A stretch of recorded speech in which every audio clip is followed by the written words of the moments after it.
democracy dies in darkness. That line was never meant to be clever. It was a warning. For generations, the Washington Post functioned as a civic institution. Not because it was profitable, it rarely was, but because it mattered. It challenged power. It documented abuse. It understood that journalism is not a consumer product. It is a public good. In 2013, Jeff Bezos bought the Washington Post for $250 million in cash. At the time, he called it an irreplaceable civic asset. He also made a crucial observation. If you shrink a newspaper too much, it ceases to be viable. For a while, he honored that idea. During the Trump era, subscriptions surged. The newsroom expanded. The Post became one of the most influential English-language news organizations in the world. Its masthead carried a simple statement of purpose: democracy dies in darkness. Then, the mission changed. Ownership became cautious.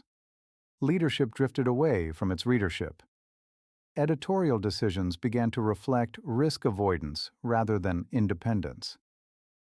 When the paper declined to make a presidential endorsement, 250,000 subscribers walked away, and they never came back. What followed was predictable. Foreign coverage was cut. Entire sections were reduced.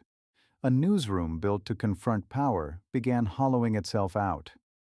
A paper that once shaped national conversation started retreating from it. This was not market failure. It was ownership failure. Jeff Bezos is among the wealthiest individuals in history.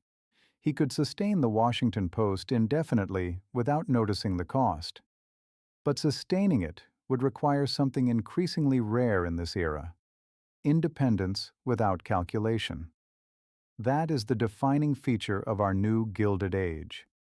In the first Gilded Age, industrial barons bought newspapers to control them. In this one, powerful owners neutralize institutions by starving them quietly. Civic obligations are treated as optional. Journalism becomes a liability. Silence becomes safer than scrutiny. This is not unique to the Washington Post. Local newspapers have collapsed across the country. Newsrooms shrink while platforms grow. The business model changes, but the consequence is the same: less accountability, less light. Democracy does not collapse in a single moment. It erodes. The Washington Post did not fail because people stopped caring about the truth. It failed because those entrusted with it decided the truth was no longer worth the inconvenience.